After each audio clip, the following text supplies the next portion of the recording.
Selamat hari Minggu yang diberkati. Seperti biasa katakan bersama saya orang yang paling disayang sama Tuhan. Saya orang yang dibenarkan karena iman dalam Kristus Yesus. Lihat kiri kanan, depan belakang, katakan kepada mereka, kamu juga. Hari ini saya mau ajak saudara untuk sama-sama belajar dari kehidupan Petrus. Kita akan sama-sama belajar dari kehidupan Petrus, bagaimana Yesus pertama kali menemukan Petrus, bagaimana Yesus mengajari Petrus, mendidik Petrus melalui pengalaman kehidupan sehari-hari, dan bagaimana Yesus mengasihi Petrus. Sekalipun Petrus terjatuh, Yesus memulihkan Petrus, dan Yesus memakai Petrus menjadi batu hidup. Demikian juga Tuhan begitu mengasihimu, Dia mengoreksi saudara, Dia menegur saudara, mengajari saudara dalam pengalaman kehidupan saudara sehari-hari, bagaimana Dia mengasihimu, dan demikian juga Dia akan menjadikan saudara dari batu menjadi batu hidup. Sudah siap diberkati? Kita lihat firman Tuhan dari 1 Petrus 2 ayat 4 sampai dengan 5. Dan datanglah kepadanya batu yang hidup itu yang memang dibuang oleh manusia, tetapi yang dipilih dan dihormat di hadirat Allah. Dan biarlah kamu juga dipergunakan sebagai batu hidup untuk pembangunan suatu rumah rohani bagi suatu imamat kudus untuk mempersembahkan persembahan rohani yang karena Yesus Kristus berkenan kepada Allah. Dan datanglah kepadanya batu yang hidup itu, yang memang dibuang oleh manusia, tetapi yang dipilih dan dihormat di hadirat Allah. Siapa yang dimaksud dengan batu yang hidup itu di sini? Yesus. Yesus adalah batu hidup. Living stone. Pada zaman Yesus, kalau saudara menemukan batu di luar bait Allah, maka batu itu hanya disebut sebagai batu. Tetapi kalau batu itu diambil, kemudian dibentuk, kemudian diasah, dan kemudian dipakai untuk sesuatu yang berguna di dalam bait Allah, maka batu itu bukan lagi disebut hanya batu, tetapi batu itu disebut sebagai batu hidup. Living stone. Dan biarlah kamu juga dipergunakan sebagai batu hidup untuk pembangunan suatu rumah rohani bagi suatu imamat yang kudus untuk mempersembahkan persembahan rohani yang karena Yesus Kristus berkenan kepada Allah. Allah juga mau mempergunakan saudara menjadi batu hidup. Amin. Tuhan akan mengambil saudara, membentuk saudara, mengasah saudara dari batu menjadi batu hidup. Dan waktu Tuhan membentuk, mengasah saudara menjadi batu hidup, tentunya Tuhan akan membentuk, mengasah saudara sesuai dengan kehendaknya. Bukan kehendak saudara, bukan mau-maunya saudara, bukan, tapi sesuai dengan kehendaknya. Amin. Kalau Tuhan membentuk kamu, mengasah kamu sesuai dengan kehendaknya, tentunya ada bagian-bagian hidupmu yang nggak penting yang akan dihilangkan. Enggak semuanya bilang amin. Kamu rela? Mau? Tentunya kamu akan menjadi versi yang lebih baik. Amin. Itu sebabnya kita akan sama-sama belajar dari Petrus. Sejak pertama kali Yesus menemukan Petrus, batu, kemudian Yesus membentuk Petrus, mengasah Petrus, Yesus mau menjadikan Petrus sebagai batu hidup. Tentunya ada bagian-bagian hidup Petrus yang harus dihilangkan, yang tidak penting. Bagaimana kita akan melihat Yesus mengajar Petrus melalui pengalaman kehidupan sehari-hari. Sekalipun Petrus terjatuh, tapi Yesus tetap mengasihi Petrus. Dan pada akhirnya Yesus mempergunakan Petrus menjadi batu hidup. Dan Tuhan juga akan mempergunakan saudara menjadi batu hidup. Tuhan bentuk kamu, Tuhan asah kamu. Tentunya ada bagian-bagian hidupmu yang nggak penting, harus dihilangkan. Yohanes pasal 1 ayat 40 sampai 42. Salah seorang dari keduanya yang mendengar perkataan Yohanes lalu mengikut Yesus adalah Andreas, saudara Simon Petrus. Andreas mula-mula bertemu dengan Simon, saudaranya, dan ia berkata kepadanya, "Kami telah menemukan Mesias," artinya Kristus. Ia membawanya kepada Yesus. Yesus memandang dia dan berkata, "Engkau Simon, anak Yohanes, engkau akan dinamakan Kefas," artinya Petrus. Kalau saudara baca ayat-ayat sebelumnya, di situ diceritakan Yohanes Pembaptis sedang berdiri bersama dengan kedua orang muridnya. Waktu Yohanes Pembaptis melihat Yesus lewat, Yohanes Pembaptis berkata kepada dua muridnya, inilah anak domba Allah. Waktu kedua muridnya mendengar apa yang dikatakan Yohanes Pembaptis, inilah anak domba Allah. Kedua muridnya meninggalkan Yohanes Pembaptis dan pergi mengikut Yesus. Saya mau kasih tahu sama saudara, di mana saja Yesus diberitakan, orang akan terjamah. Kedua murid ini mengikuti Yesus, kemudian Yesus menoleh ke belakang dan bertanya kepada kedua murid ini, apakah yang kamu cari? Kemudian mereka menjawab, Rabi, di manakah engkau tinggal? Marilah, kamu akan melihatnya. Nah, salah seorang dari kedua murid ini, namanya siapa? Andreas. Jadi Andreas sebelumnya adalah murid Yohanes Pembaptis. Andreas bertemu dengan Yesus, kemudian Andreas memberitahukan kepada Simon, kami telah menemukan Mesias. Setelah itu Andreas membawa Simon, saudaranya, bertemu dengan Yesus. Waktu Yesus pertama kali melihat Simon. Yesus melihat Simon. Kemudian Yesus berkata, engkau Simon, anak Yohanes. Perhatikan baik-baik. Engkau akan dinamakan Kefas. Kefas. Engkau Simon, dalam bahasa aslinya Simon adalah hearing, ya, Shema, Simeon, Shema, hearing. Kemudian Kefas, Tuhan memberikan nama kepada Simon yang tadinya artinya hearing, mendengar, menjadi Kefas. Kefas dalam bahasa Aram. Dalam Alkitab saudara disebut Petrus. Dalam Alkitab bahasa Inggris Peter. Yang artinya stone, batu. Jadi Petrus, Peter, Kefas itu artinya batu. Siapa yang memberi nama Kefas, Petrus, Peter, batu kepada Simon?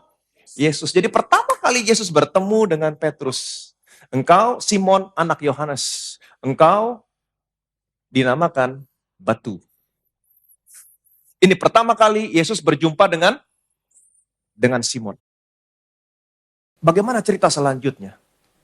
Waktu Yesus ada di pantai Danau Galilea, orang-orang banyak datang sama Yesus untuk mendengarkan pengajaran Yesus. Kemudian Yesus melihat ada dua perahu di sana, di tepi pantai. Dan Yesus melihat nelayan-nelayannya sudah turun dan hanya membersihkan jala. Nggak ada ikan. Kenapa? Semalam-malam mereka menangkap ikan, tapi mereka tidak mendapat seekor pun. Kemudian Yesus masuk ke dalam salah satu perahu, Alkitab mencatat itu perahu Simon. Ini bukan kebetulan.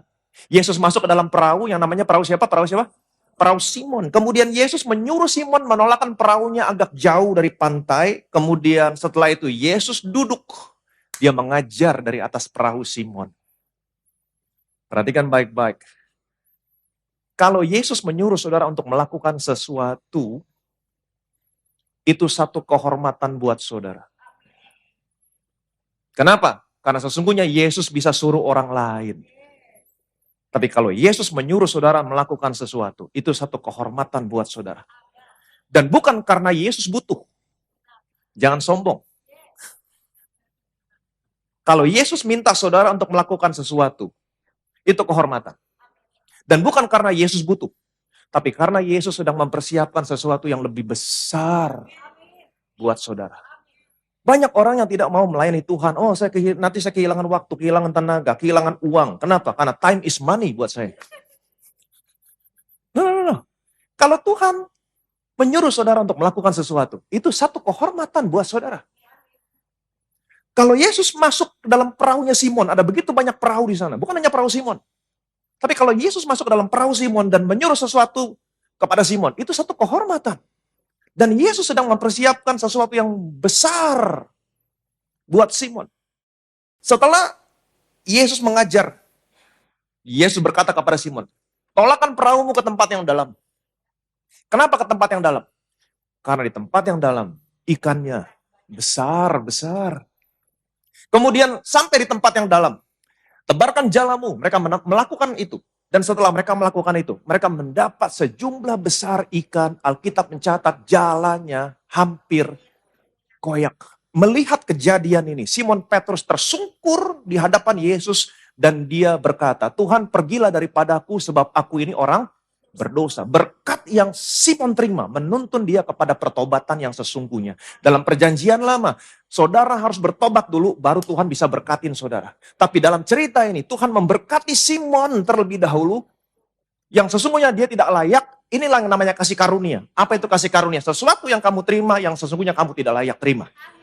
Simon tidak layak menerima, tapi Tuhan memberkati Simon dan kasih karunia yang Simon terima membuat Simon bertobat.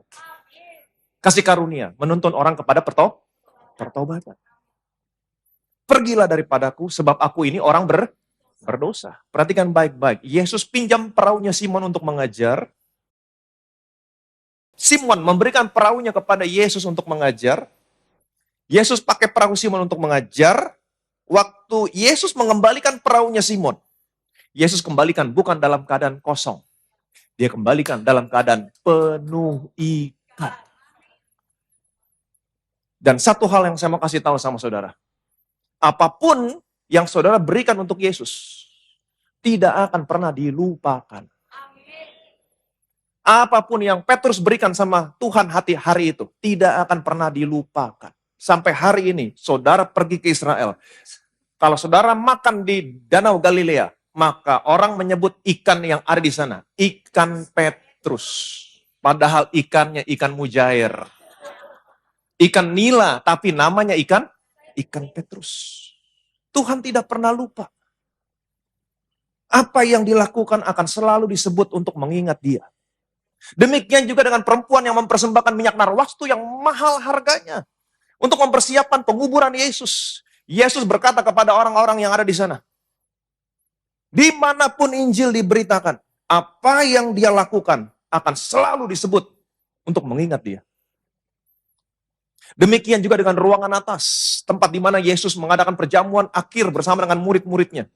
Waktu murid-muridnya disuruh Tuhan Yesus pergi ke kota. Karena muridnya bertanya, di manakah engkau mau supaya kami merayakan Paskah bagimu? Kamu pergi ke kota. Kamu bertemu dengan seorang laki-laki yang membawa kendi berisi air. Dia akan membawa kamu ke dalam satu rumah. Dia mengikuti semua perintah Yesus. Dan dia bertemu dengan orang pemilik rumah. Pada mulanya, Yesus hanya minta kata luma. Rumah orang Yahudi tingkat 3. Kata luma, ruang keluarga, ruang yang dipakai untuk orang-orang yang spesial. Pada mulanya mereka hanya minta gudang. Kata luma. Tapi orang ini, inisiatif. Dia berikan ruangan atas. Yang lengkap tersedia. Apa yang terjadi sama ruangan atas? Yesus menampakkan diri kepada murid-muridnya di ruangan atas. Gereja pertama kali terbentuk di ruangan atas. Karena Allah memberikan Roh Kudus pertama kali kepada orang percaya di ruangan atas. Hari ini kamu pergi ke Israel, kamu pasti diajak ke ruangan atas. Di mana saja Injil diberitakan akan selalu disebut untuk mengingat dia. Jadi kalau Tuhan menyuruh kamu melakukan sesuatu, yang pertama, satu kehormatan buat kamu. Amin. Lakukan. Yang kedua, sesungguhnya dia sedang mempersiapkan berkat yang besar buat saudara. Dan apapun yang kamu berikan untuk Tuhan, akan selalu diingat untuk mengingat saudara. Yang percaya boleh bilang amin. Amin. Jadi ini satu kesempatan yang besar. Dan setelah itu, Tuhan berkata kepada Petrus. Sebelum Petrus berkata, enyahlah daripadaku karena aku ini orang berdosa. Kemudian Tuhan berkata, hari ini juga aku akan menjadikan kamu penjala manusia. Sebelumnya dia penjala ikan.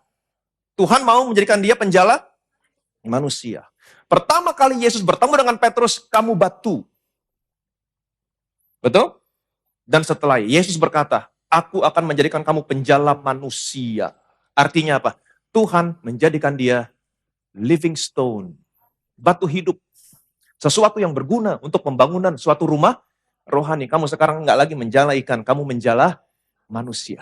Tuhan mau membentuk Petrus dari batu menjadi batu hidup. Nah, seperti yang tadi saya katakan, kalau Tuhan mau membentuk saudara, membentuk saya dari batu menjadi batu hidup, tentunya ada bagian-bagian hidupmu yang nggak penting yang Tuhan akan hilangkan.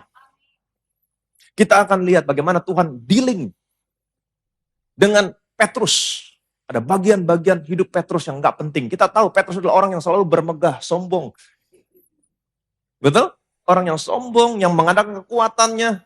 Tuhan harus dealing dengan hal-hal yang demikian dalam hidup Petrus. Dan kita akan melihat betapa Yesus begitu sabar. Dia tidak pernah menyerah kepada Petrus. Bagaimana Yesus mengasihi Petrus, sekalipun Petrus terjatuh, Tuhan membangkitkan Petrus imannya, dan Tuhan tetap memakai Petrus menjadi batu hidup. Kita akan lihat bagaimana Yesus mengajari Petrus melalui pengalaman hidup. Setelah Yesus kasih makan 5.000 orang, Yesus menyuruh murid-muridnya untuk naik perahu ke seberang terlebih dahulu. Yesus naik ke atas bukit. Dia berdoa. Setelah murid-muridnya mendayung beberapa mil jauhnya, berjam-jam, kemudian datanglah angin sakal, Alkitab menceritakan, perahunya diombang-ambing, muridnya ketakutan, Yesus turun menjumpai mereka dengan berjalan di atas air. Ketika Petrus melihat, lagi-lagi Petrus, selalu tentang Petrus. Ketika Petrus melihat, Petrus berkata kepada Yesus, "Jika itu engkau Tuhan, suruhlah aku berjalan di atas air." Wah, dia orang yang selalu mau bermegah. "Suruhlah aku berjalan di atas air." Tuhan berkata, "Marilah." Dan Petrus bisa berjalan di atas air selama mata Petrus memandang Yesus. Dia bisa berjalan di atas air. Dia menjadi sama seperti Yesus. Dia ada di atas badai, ada di atas angin, ada di atas ombak. Selama matanya memandang Yesus. Apa yang sesungguhnya Tuhan mau ajarin sama saudara? Dalam hidup ini ada begitu banyak badai, ada banyak masalah, ada banyak tantangan, ada banyak pergumulan. Selama matamu memandang Yesus, selama matamu memandang Yesus, kamu cakap menanggung segala perkara. Kamu ada menjadi sama seperti Yesus di atas badai, di atas ombak, di atas angin. Semua musuh-musuh ada di bawah telapak kakimu. Selama matamu memandang Yesus. Ibrani mengatakan, marilah kita melakukan segala sesuatu dengan mata yang tertuju kepada Dia, yang memimpin kita kepada iman, dan yang membawa iman kita kepada kesempurnaan. Pastikan matamu selalu memandang Yesus. Bagaimana caranya melihat Yesus? Kita sudah sama-sama belajar selama beberapa waktu lamanya. Bagaimana caranya memandang Yesus, melihat Yesus? Melihat Yesus dalam firman-Nya. Melihat Yesus dalam firman-Nya. Tempatkan dirimu di bawah firman Kristus. Amin. Selalu melihat Yesus. Maka kamu akan menjadi sama seperti Yesus. Dengan muka yang tidak terselubung. Kita akan diubahkan dari satu kemuliaan kepada kemuliaan. Melihat Yesus dalam firman, kamu diubahkan dari satu kemuliaan kepada kemuliaan. Sehingga pada akhirnya kamu menjadi sama seperti yang kamu lihat. Selalu lihat. Selalu lihat Yesus. Selalu melihat Yesus. Amin. Ada begitu banyak hal yang Yesus ajarkan kepada Petrus. Yesus memuji Petrus. Yesus pernah menghardik Petrus. Jadi Petrus ini unik orangnya. Yesus pernah memuji Petrus. Kapan? Waktu Yesus bertanya kepada murid-muridnya, kata orang, siapakah aku ini? Menurut orang, siapakah aku ini? Yang pernah kamu dengar kata orang, siapakah aku ini? Ada yang berkata, oh, engkau adalah Yohanes Pembaptis, engkau adalah Elia, engkau adalah Yeremia, engkau salah seorang dari para nabi. Tetapi apa katamu? Sekarang Yesus tanya sama muridnya, itu kata orang, tapi apa katamu? Siapakah aku ini? Kemudian Petrus menjawab, engkau adalah Mesias, anak Allah yang hidup. Keren Petrus. Dan Yesus berkata, engkau Petrus, batu, di atas batu karang ini aku akan mendirikan jemaatku. Engkau batu, engkau akan aku jadikan batu hidup. Dari batu hidup ini, aku akan mendirikan jemaatku dan alam maut tidak akan menguasainya. Luar biasa, tapi saudara baca terus ayatnya, nggak lama kemudian, mungkin 2-3 kalimat, Yesus menghardik Petrus. Kapan?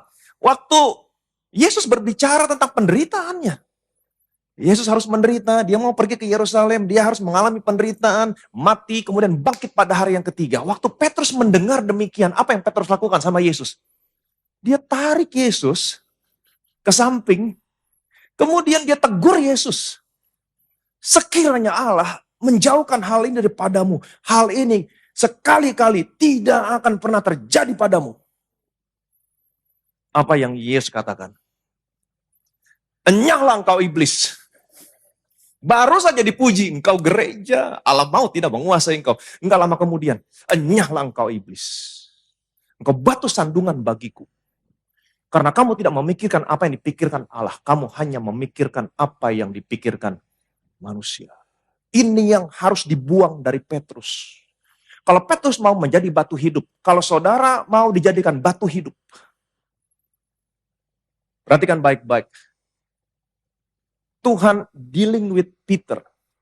Kamu hanya memikirkan apa yang dipikirkan manusia. Kamu tidak pernah memikirkan apa yang dipikirkan Allah. Saya mau saudara mengerti. Kalau saudara boleh ada sekarang hari ini. Dilahirkan di dalam keluargamu hari ini. Ditempatkan di mana kamu bekerja hari ini. Di mana kamu boleh berada di lingkungan sosial, lingkungan apapun kamu hari ini. Itu karena Tuhan punya maksud, tujuan, rencana dalam hidupmu. Ingat, Tuhan mau kamu jadi batu hidup. Jadi batu hidup di sana. Jadi batu hidup dalam keluargamu. Jadi batu hidup di tempat kamu bekerja. Jadi batu hidup di lingkungan sosial di mana kamu bergaul. Jadi batu hidup di sana. Jangan hanya memikirkan apa yang manusia pikirkan. Oh, saya harus punya ini, saya harus punya ini, saya harus mencapai ini, saya harus mencapai. No. Tuhan punya maksud, tujuan, rencana dalam hidupmu di mana Tuhan menempatkan kamu. Hidupkan rencana Allah dalam hidupmu di tempat di mana kamu ditempatkan. Hidupkan rencana, tujuan, maksud Allah dalam hidupmu di tempat kamu bekerja, di lingkungan sosial. Pikirkan apa yang dipikirkan Allah. Jangan pikirkan apa yang dipikirkan manusia. Amin.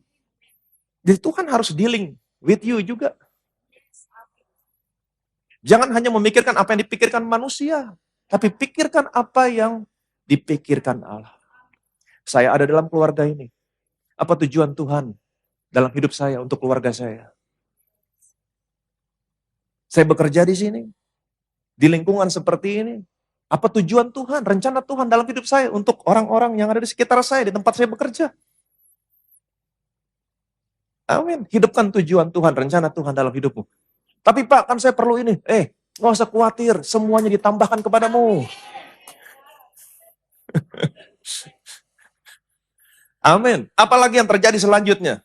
Cerita tentang Petrus adalah cerita yang sangat menarik. Karena ini berbicara tentang saudara dan saya. Bagaimana Yesus dealing dengan Petrus, demikianlah Yesus dealing dengan saudara dengan saya.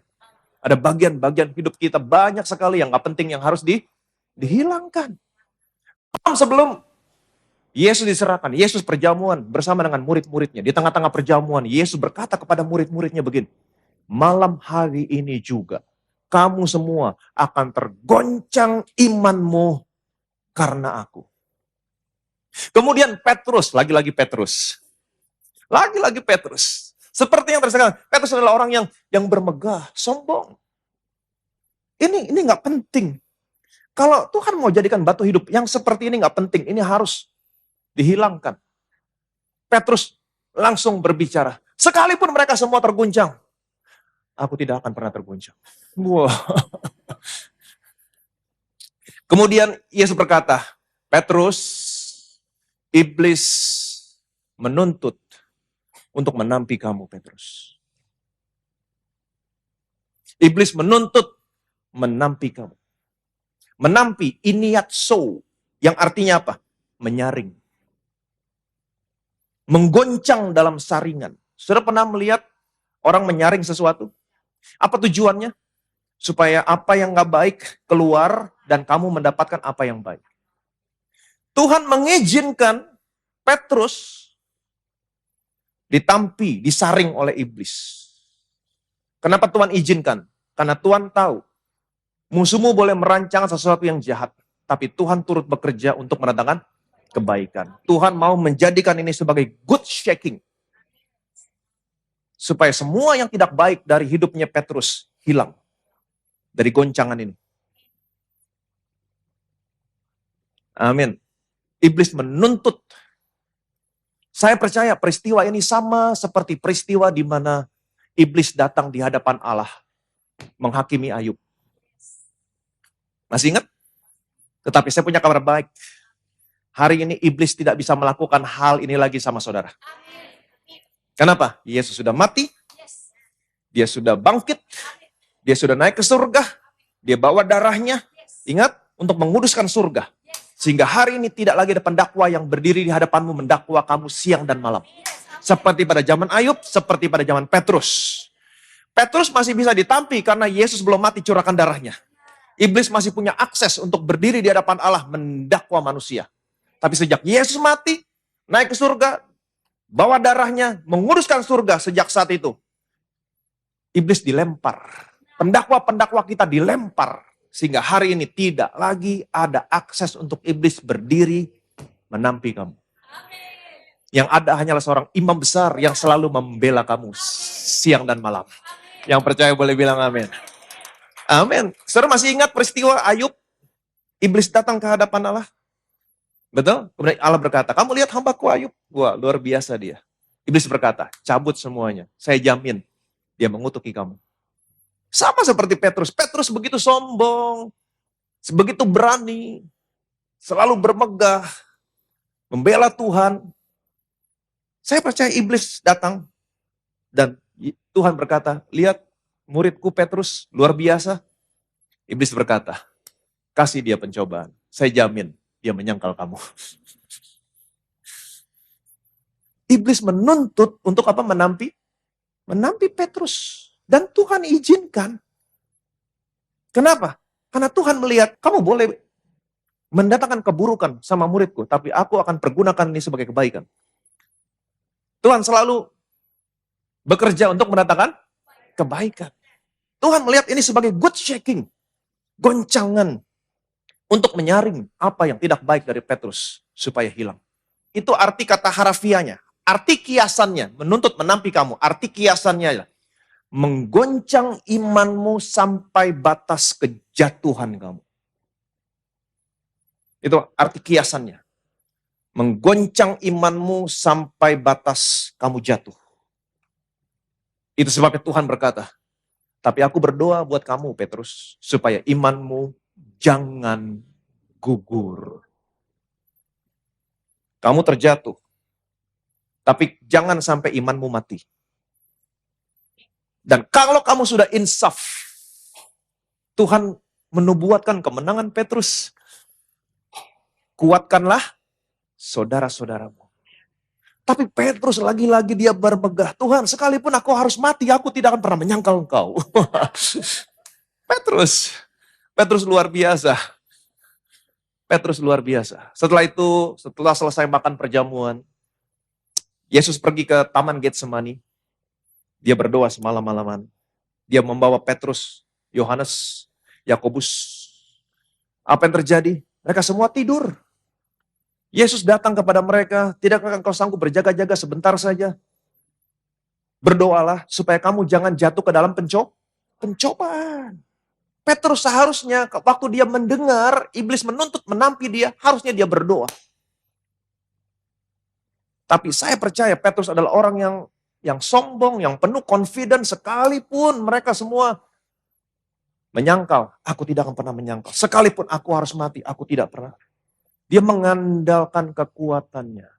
Dalam hidup ini jangan pernah mengandalkan kekuatanmu. Berdoa. Apa artinya berdoa? Apa artinya berdoa? Hal yang praktis. Apa arti praktis berdoa? Kalau kamu berdoa, sesungguhnya kamu mau bilang sama Tuhan, Lord, I cannot, but you can. Saya nggak bisa Tuhan. Aku berdoa, aku datang karena aku tahu Engkau sanggup. Berdoa. Amin. Jangan mengandalkan kekuatan. Tapi datang sama Tuhan. Selalu rendahkan dirimu di bawah tangan Tuhan yang kuat. Selalu berkata, Tuhan, saya nggak mampu Tuhan.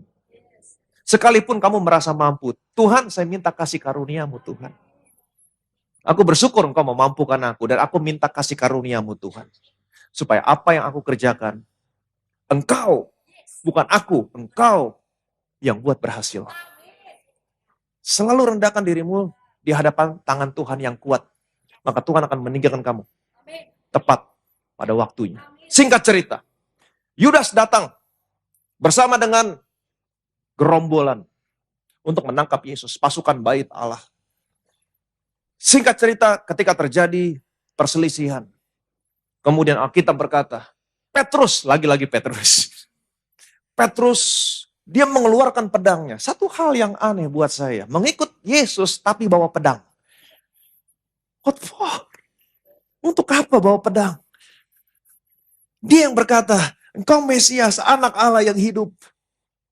Tapi bawa pedang. Aneh.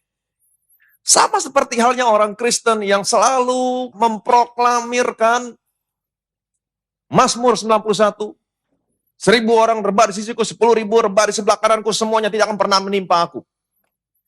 Aku hanya menonton. Tapi pistol tidak pernah lepas dari tangan. Kecuali polisi, Pak Ben nggak apa-apa polisi. Orang biasa, orang sipil, memproklamirkan Mazmur 91. Aku tidak pernah takut kerasian malam, panang terbang waktu siang, penyakit sampar yang berjalan dalam gelap, 1.000 orang berlerbasi, 10.000 bahkan, semua tidak akan pernah menimpa aku. Tapi pistol di pinggang, tidur di samping ranjang. Satu hal yang aneh buat saya. Dia potong telinga hamba iman besar. Puji Tuhan, Yesus langsung sambung. Kalau Yesus nggak sambung, Petrus habis dibantai. Itu sebabnya Yesus berkata, sarungkan pedangmu. Barang siapa mempergunakan pedang, dia akan mati oleh pedang. Orang Kristen, sipil, bukan polisi, Bob. Bukan tentara. Yang masih bawa-bawa pistol, simpan pistol.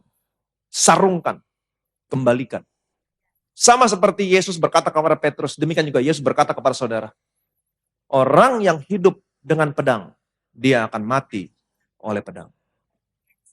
Orang yang hidup dengan kekerasan, maka kekerasan akan membawa masalah dalam hidupmu. Pasti. Pasti. Saudara bisa melihat begitu banyak kejadian di sosial media, orang begitu sombong, main pukul, pakai kekerasan, dan kita lihat semuanya berakhir pakai rompi orange. Berakhir di polisi. Tadinya jagoan, pukulin orang, begitu pakai rompi oranye, nangis. Nangis. Nggak bisa berbuat apapun. Jadi ingat baik-baik, barang siapa hidup dengan pedang, dia akan mati oleh pedang. Sarungkan pedang. Sarungkan. Apa yang terjadi setelah Yesus ditangkap, diadili, dibawa ke rumah imam besar Kayafas. Waktu Yesus diadili, Petrus duduk di halaman besar rumah imam besar Kayafas, di hadapan api arang. Inilah saatnya iblis menuntut, menampi Petrus. Petrus menyangkal Yesus 3 kali. Bukan hanya menyangkal, sambil bersumpah dan mengutuk. Sungguh aku tidak kenal orang ini. Sumpah, aku tidak kenal orang ini. Dan setelah Petrus menyangkal Yesus 3 kali, ayam berkokok. Kemudian teringatlah dia akan perkataan Yesus. Sebelum ayam berkokok, kamu telah menyangkal aku 3 kali. Dia dengar ayam berkokok, dia ingat, oh iya. Yesus berkata sama saya, sebelum ayam berkokok, kamu telah menyangkal aku 3 kali. Waktu ayam berkokok, dia lihat Yesus, Yesus lihat Petrus. Mata ketemu mata. Petrus dia merasa hatinya hancur. Hancur. Karena selama ini dia PHP-in Yesus. Dia bluffing. Dia bermegah. Sekalipun mereka menyangkal engkau, aku tidak akan pernah menyangkal engkau. Sekalipun aku harus mati, aku tidak pernah menyangkal engkau Tuhan. Tapi apa buktinya? Dia menyangkal Yesus. Hatinya hancur. Dia sedih, dia merasa bersalah. Waktu dia melihat Yesus, dia lari. Dia menangis. Dia berpikir waktu Yesus melihat dia, Yesus menghakimi Petrus. Tuh kan Petrus, so jago kan kamu kan? Lihat hasilnya. Kamu menyangkal aku. Dia pikir Yesus marah sama dia. Dia pikir Yesus membuang dia. Sesungguhnya waktu Yesus melihat Petrus, Yesus mau berkata, Petrus maafkan aku. Aku mengizinkan iblis menuntut menamping kau. Maafkan aku Petrus, aku mengizinkan kamu melalui semuanya ini Petrus. Tapi ingat satu hal. Aku berdoa supaya imanmu jangan gugur. Apabila engkau sudah insaf, kembalilah, kuatkan saudara-saudara. Imanmu jangan gugur. Ini yang terjadi sama saudara sama saya. Terkadang waktu kita melakukan hal yang salah, kita terjatuh, kita berpikir, habis. Tuhan marah sama saya. Tuhan meninggalkan saya. No. Sama seperti apa yang Yesus katakan kepada Petrus. Aku mengasihi kamu, aku tidak pernah meninggalkan kamu. Dan kalau kamu sudah insaf, kuatkan saudara-saudaramu. Bangkit, kuatkan saudara-saudaramu. Kemudian Yesus mati, Yesus dikubur. Pada hari yang ketiga, hari pertama minggu itu, hari Minggu, Yesus bangkit dari kematian. Beberapa orang pergi ke kubur Yesus. Maria Magdalena, Maria ibu Yakobus, Salome, pergi ke kubur Yesus dan mereka tidak mendapatkan Yesus. Kenapa? Karena Yesus sudah bangkit. Dan mereka bertemu dengan seorang muda yang kita tahu ini tidak lain tidak bukan adalah malaikat Allah. Dan malaikat Allah berkata kepada mereka, dia yang kamu cari sudah bangkit. Jangan takut, pergilah, beritakan ini kepada muridnya dan kepada Petrus. Nama Petrus disebut secara khusus. Kenapa? Karena Tuhan tahu Petrus ada di satu tempat. Dia menyesal tidak ada habisnya. Dia mempersalahkan dirinya. Dia merasa berdosa. Tuhan tahu. Sekalipun Petrus pergi. Tapi saya mau kasih tahu sama Tuhan cari sampai ketemu. Tuhan bertemu dengan Petrus saat itu. Memang Alkitab tidak mencatat kapan tepatnya dan di mana Tuhan bertemu dengan Petrus. Tapi dari dua orang murid yang sedang dalam perjalanan ke Emmaus, kita tahu Tuhan telah menampakkan diri secara pribadi kepada Petrus. Dari dua orang ini berkata, Tuhan telah menampakkan diri kepada Kefas. Jadi orang yang pertama yang dijumpai Yesus setelah Yesus bangkit, Maria Magdalena. Orang yang kedua, Petrus. Dan berikutnya, dua orang murid yang sedang dalam perjalanan ke Emmaus. Setelah itu, murid-murid yang lain. Jadi Yesus sudah menampakkan diri kepada Petrus secara pribadi. Memang tidak dicatat dalam Alkitab. Tapi dari kedua orang murid ini kita tahu, Yesus telah menampakkan diri kepada Kefas. Di situ Yesus bertemu dengan Petrus secara muka dengan muka. Pribadi. Saya percaya di situ Petrus menangis sejadi-jadinya. Amin. Tapi saya percaya dengan penuh kasih, Yesus memeluk Petrus, menjelaskan segala sesuatunya. Petrus, kamu harus mengerti rancangan yang begitu besar. Aku mengasihimu Petrus, maafkan aku, kamu harus melalui semuanya ini Petrus. Ada bagian-bagian hidupmu yang harus dihilangkan. Karena aku mau menjadikan kamu batu hidup. Aku diserahkan untuk pelanggaran kamu Petrus. Termasuk untuk pelanggaran kamu. Dan aku dibangkitkan untuk termasuk membenarkan kamu Petrus. Hari ini kamu menjadi orang yang benar di hadapanmu. Amin. Saya percaya di situ imannya Petrus tidak gugur. Dia bangkit lagi. Dia tahu kebenarannya.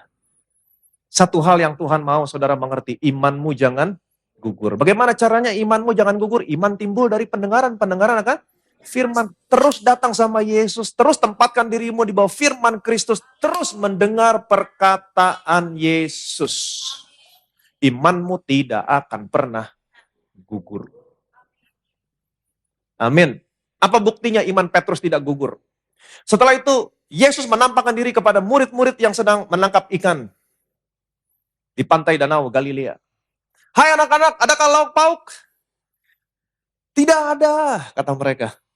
Kemudian Tuhan berkata, lemparkan jalamu ke sebelah kanan. Setelah mereka melakukannya, mereka mendapat 153 ekor ikan. Sekalipun banyaknya ikan, jalannya tidak pernah koyak.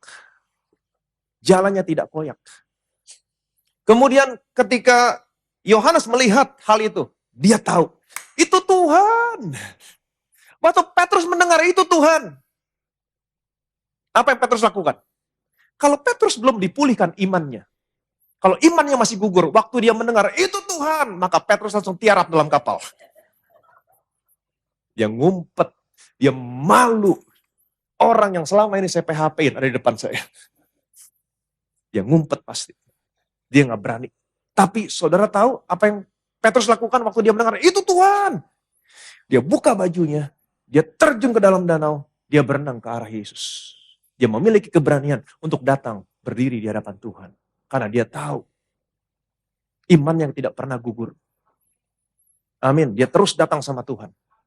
Dia mendengar perkataan Tuhan. Dan di saat ini, Yesus lagi-lagi memulihkan Petrus. Supaya apa? Supaya imannya tidak pernah gugur. Yesus duduk bersama Petrus. Dia bikin api arang. Kenapa api arang? Karena Petrus punya pengalaman yang buruk. Punya pikiran yang buruk tentang api arang. Betul? Kenapa? Karena di depan api arang, di rumah imam besar Kayafas, Petrus menyangkal Yesus 3 kali. Yesus bikin setting yang sama. Api arang. Untuk apa? Menghapus kesadaran akan dosa. Tuhan mau mengganti kesadaran yang Petrus miliki, kesadaran akan dosa, kesadaran akan penyangkalan. Jadi setiap dia lihat api arang, aduh, dulu saya menyangkal Yesus. Aduh, saya berdosa. Aduh, saya malu betul. Dulu saya bilang saya tidak pernah menyangkal, akhirnya saya menyangkal. Jadi setiap dia lihat api arang, dia punya pikiran yang buruk. Yesus bikin api arang. Yesus mau menghapus semua pikiran yang buruk. Kesadaran akan dosa. Tuhan mau ganti dengan kesadaran yang baru. Di depan api arang. Yesus bertanya kepada Petrus 3 kali. Kenapa? Karena di depan api arang, Petrus pernah menyangkal Yesus 3 kali.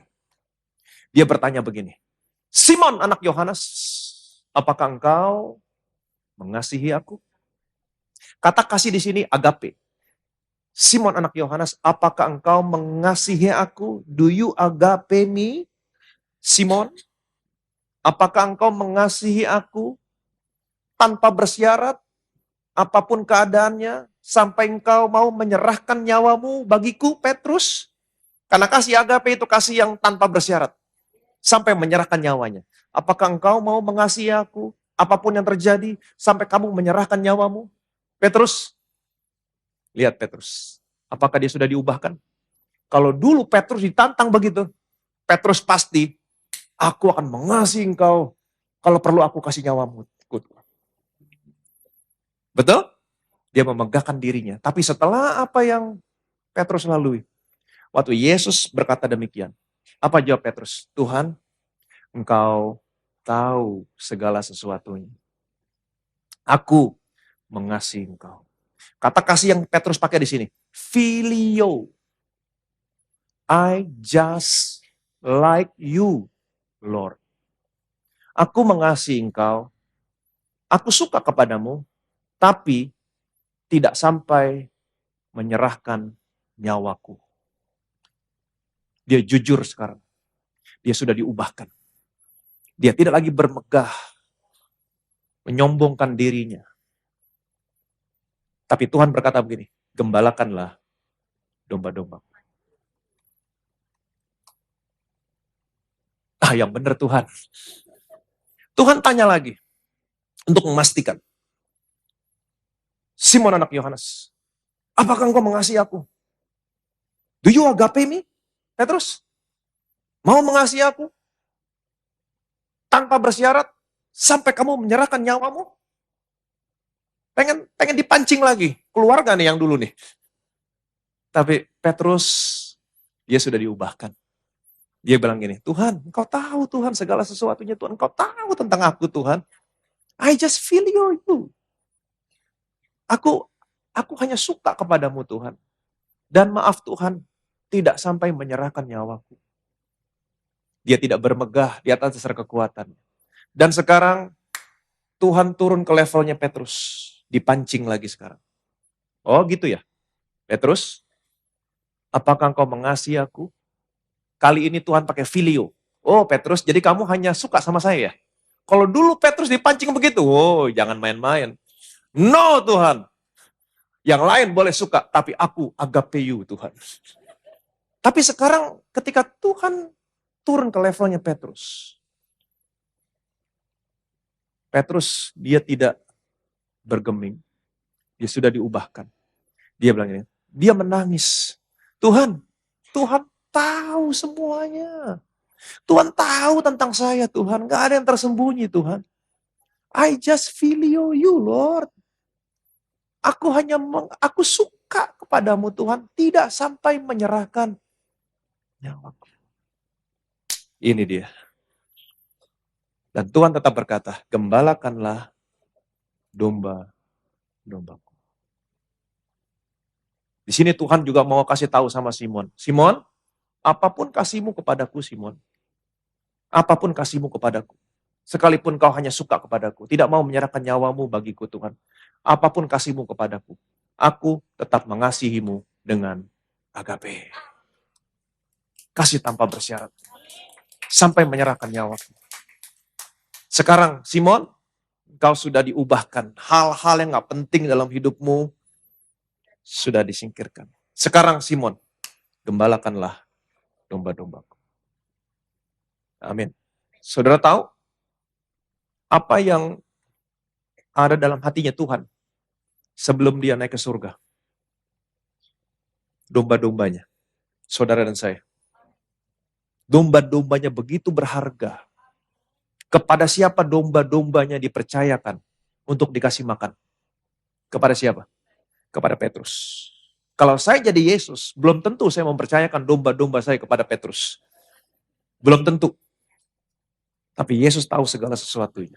Dia sudah diubahkan dari batu menjadi batu hidup. Tuhan percayakan kepada siapa? Kepada Petrus. Gembalakanlah domba-dombaku. Apa yang terjadi sama Petrus? Apa yang terjadi sama Petrus? Perhatikan baik-baik. Kisah pasal 2. Dan dengan banyak perkataan lain lagi ia memberi suatu kesaksian yang sungguh-sungguh dan ia mengecam dan menasihati mereka, katanya, berilah dirimu diselamatkan dari angkatan yang jahat ini. Orang-orang yang menerima perkataannya itu memberi diri dibaptis dan pada hari itu jumlah mereka bertambah kira-kira 3.000 jiwa. Dan dengan banyak perkataan lain lagi, ia memberi suatu kesaksian yang sungguh-sungguh. Ini bercerita tentang Petrus. Dan ia mengecam dan menasehati mereka. Katanya, berilah dirimu diselamatkan dari angkatan yang jahat ini. Orang-orang yang menerima perkataannya itu, menerima perkataan Petrus, mendengar Petrus berkhotbah, memberi diri dibaptis, dan pada hari itu jumlah mereka bertambah kira-kira 3.000 jiwa. Perhatikan baik-baik. Mulut yang pernah menyangkal Yesus 3 kali. Sambil bersumpah dan mengutuk. Tapi waktu mulut ini berkhotbah, 3.000 orang diselamatkan.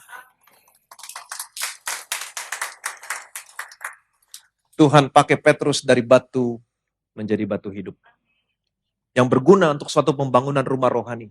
Dari penjala ikan menjadi penjala manusia. Tapi perjalanan dari batu menjadi batu hidup. Tuhan bentuk Petrus. Tuhan asah Petrus. Tuhan koreksi. Ada teguran di sana. Terkadang menyakitkan. Tapi satu pesan Tuhan. Imanmu jangan gugur. Satu aja. Imanmu jangan gugur. Sama seperti saudara, sama seperti saya. Demikian tadi 1 Petrus 2 ayat 4 ayat 5 mengatakan, demikianlah kamu juga akan dipergunakan menjadi batu hidup. Living stone. Amin. Yang berguna untuk satu pembangunan rumah rohani, imamat yang kudus. Jadilah batu hidup dimanapun Tuhan menempatkan kamu. Jadi batu hidup di sana. Dan kalau Tuhan mau menjadikan kamu batu hidup, Tuhan akan membentuk kamu, Tuhan akan mengasah kamu, ada bagian-bagian hidupmu yang gak penting, yang harus kamu tinggalkan. Ada teguran memang, ada koreksi. Bagaimana Tuhan menegur, mengoreksi saudara sekarang? Melalui firman-Nya. Melalui firman-Nya. Kamu datang setiap minggu ke tempat ini, kamu buka YouTube, kamu dengar firman, kamu mengizinkan dirimu dibentuk, diasah sesuai dengan kehendak-Nya. Setiap kali dengar firman, jangan pernah keraskan hatimu. Jangan pernah keraskan hatimu. Amin. Kalau orang dunia bilang, lemesin aja. Ikutin aja. Relakan. Amin. Ada teguran, ada koreksi. Tapi kalau kamu terus mengeraskan hatimu, terus keras, kemungkinan kamu mengalami kegagalan. Dan ada konsekuensi yang menyakitkan. Terkadang menyakitkan. Kalau saudara orang yang suka bohong kiri kanan, nipu kiri kanan, dan ketika saudara mengalami konsekuensi, orang gak mau bergaul lagi sama saudara, orang ninggalin saudara, orang gak mau lagi bisnis sama kamu. Kemudian kamu dilaporin, ditangkap polisi, masuk penjara. Terkadang kalau kamu keras, kamu mengalami kegagalan. Itu konsekuensi. Terkadang menyakitkan. Tapi Tuhan minta imanmu jangan gugur. Apa maksudnya imanmu jangan gugur? Jangan pernah berpikir, oh kalau orang ninggalin kamu ditangkap polisi. Kamu berpikir, oh Tuhan marah sama saya. Tuhan buang saya. Itu imannya gugur. Itu imannya gugur. Oh Tuhan tinggalin saya. No. Tuhan tidak pernah meninggalkan kamu. Tuhan tidak pernah merancang sesuatu yang jahat sama kamu. Ada begitu banyak teguran, ada begitu banyak koreksi melalui firman Tuhan, tapi kamu gak pernah dengar. Tuhan mengizinkan kamu melalui situasi ini, terkadang menyakitkan. Tapi sekali lagi, Tuhan tidak pernah meninggalkan kamu. Tuhan menubuatkan kemenangan kamu. Kalau kamu sudah insaf, saya harap saudara insaf. Kamu bangkit, kamu kuatkan saudara-saudaramu. Dan Tuhan akan memakai kamu menjadi batu hidup yang berguna untuk suatu pembangunan rumah rohani, untuk imamat yang kudus. Ada teguran, ada koreksi, terkadang menyakitkan, tapi satu hal yang Tuhan minta, imanmu jangan gugur. Bagaimana caranya supaya imanmu jangan gugur? Iman timbul dari pendengaran akan firman Kristus. Amin. Terus tempatkan dirimu di bawah firman Kristus. Terus datang, lihat Yesus dalam firman-Nya. Maka saya percaya imanmu tidak akan pernah gugur. Dan nama Tuhan akan dipermuliakan dalam hidupmu. Yang percaya boleh bilang amin. Bilang sama kiri kanan saudara, kamu akan dipakai menjadi batu hidup. Oke? Jadilah batu hidup. Ingat baik-baik, ada bagian-bagian hidupmu yang gak penting. Yang harus dihilangkan. Tuhan akan dealing sama saudara. Kenapa? Dia mengasihimu. Sama seperti dia mengasihi Petrus, demikian dia mengasihimu. Amin. Dia mengasihimu. Ada bagian-bagian hidupmu yang harus disingkirkan. Harus. Nggak bisa enggak. Amin. Kenapa? Karena dia mengasihi. Berikan kemuliaan dan meriah bagi nama Yesus. Betapa kami bersyukur Tuhan. Engkau memakai kami, memilih kami, membawa kami keluar dari kegelapan kepada terang-Mu yang ajaib. Menjadikan kami bangsa yang kudus, imamat yang rajani, umat kepunyaan Allah. Engkau membentuk kami dari batu menjadi batu hidup. Untuk pembangunan suatu rumah rohani. Untuk pembangunan imamat yang kudus. Seperti engkau membentuk Petrus. Ketika engkau bertemu pertama kali dengan Petrus, engkau batu. Dan pada akhirnya engkau berkata, aku akan menjadikan kamu penjala manusia. Menjadi batu hidup. Ada begitu banyak hal-hal yang tidak berguna dalam kehidupan Petrus. Yang tidak penting. Engkau begitu mengasihi Petrus, menegur, mengoreksi, mengajar. Bahkan engkau mengizinkan Petrus ditampi. Kau izinkan. Tapi kami percaya, engkau turut bekerja dalam segala sesuatu mendatangkan kebaikan bagi Petrus. Engkau mendatangkan goncangan yang baik. Untuk menghilangkan semua yang tidak penting dalam kehidupan Petrus. Dan Petrus diubahkan. Engkau jadikan dia batu hidup. Mulut yang pernah menyangkal 3 kali sambil bersumpah, sambil mengutuk. Ketika engkau gunakan mulut ini menjadi batu hidup. Mulut yang sama menyelamatkan 3.000 jiwa. Demikian juga engkau memakai kami semua Tuhan di tempat ini. Dari batu menjadi batu hidup. Ada banyak hal-hal dalam hidup kami yang tidak penting, yang tidak berguna. Engkau lihat satu persatu Tuhan. Engkau akan mengoreksi kami semua. Engkau menegur kami semua. Ada teguran, ada koreksi karena Engkau mengasihi kami. Melalui firman-Mu Tuhan. Sebagaimana kami selalu datang ke tempat ini menempatkan diri kami di bawah firman Kristus. Firman Kristus menegur, mengajar, menyatakan kesalahan. Dan biarlah setiap hati anak-anakku di tempat ini melembutkan hati mereka Tuhan. Hati yang mau ditegur, mau diajar, dikoreksi. Dan satu hal Tuhan, kalau sampai ada yang keras, Engkau mengizinkan orang-orang di sekitar mereka berbicara kepada mereka, bertindak kepada mereka. Sekalipun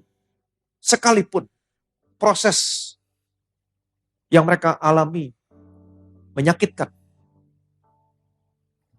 Satu hal yang Kau minta dari kami, iman kami jangan pernah gugur. Apa yang terjadi yang kami lalui, kami tidak pernah mau menilai, Engkau marah sama kami, Engkau meninggalkan kami, Engkau menghukum kami. Tidak. Engkau tetap ada bersama-sama dengan kami. Engkau mengasihi kami. Sebagaimana Engkau mengasihi Petrus, Engkau mengasihi kami. Sekalipun kami terhilang, Engkau yang mencari kami Tuhan, sampai Engkau mendapatkan kami. Engkau memulihkan kami. Dan ketika kami sudah insaf, Engkau akan memakai kami sebagai batu hidup untuk suatu pembangunan rumah rohani. Dan hanya nama-Mu Tuhan yang dipermuliakan. Segala kemuliaan, segala hormat, segala pujian hanya bagi nama Tuhan kita Yesus Kristus. Semua yang percaya, yang disayang sama Tuhan, batu hidup. Sama-sama kita katakan. Amin.